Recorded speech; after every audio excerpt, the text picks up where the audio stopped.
Hi y'all, it's Russ from Clear Vision Coaching. Quick video today. I'm listening to a book by Gary Vaynerchuk called Crushing It. And if you haven't read it or listened to it, check it out. It's really cool. And I'm wearing my comic book t-shirt. I was actually wearing it today anyway, but I'm wearing it for this video because I want to talk about something that Gary reminded me of in his book, Gary V, about when to be fast and when to be patient. So if you're not a comic book nerd, this is the Flash. And the Flash's only superpower is he's super fast. He can't fly, he's not super strong, he's just fast. But he is so fast. So Gary, I rewound this part of the book a couple of times.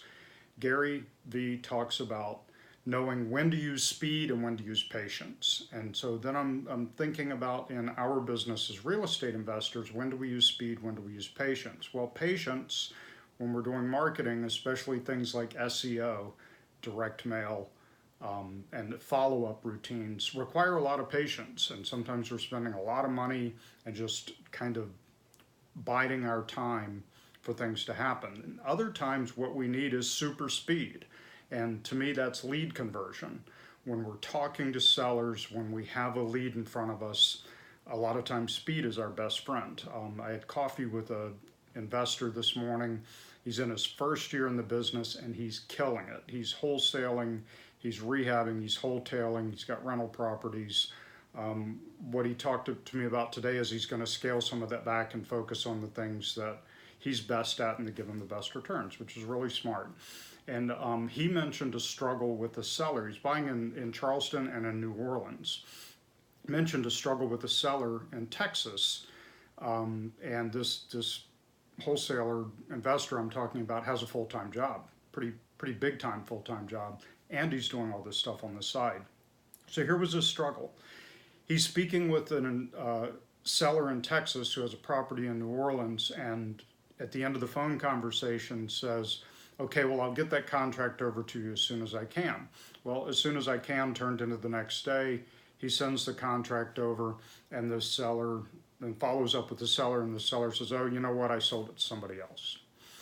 Very disappointing. So my friend that I'm talking to, I said, you know, I'm an old sales guy. My friend is really smart, accounting, business consultant, and can really help me with numbers, but I'm an old sales guy. So I said, try this next time. You're on the phone with the seller from Texas, and let's say his name is John, and say, okay, John, I'm going to write this up.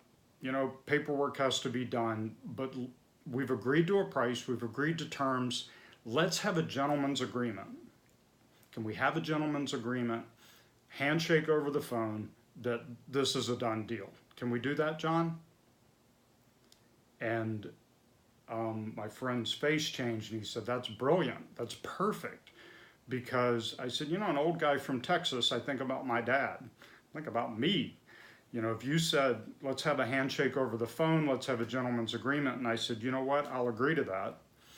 And you said to me, I'm just going to need to do the paperwork or get the paperwork over to you. If somebody else came to me and I'm the seller, I'm John, somebody comes to me with another offer, I'm going to think twice about accepting that other offer because I told this guy, we have a gentleman's agreement, we have a handshake over the phone. That's speed. Get it done. Even if you can't get the paperwork done, let's get a verbal agreement. Yes, the paperwork's important.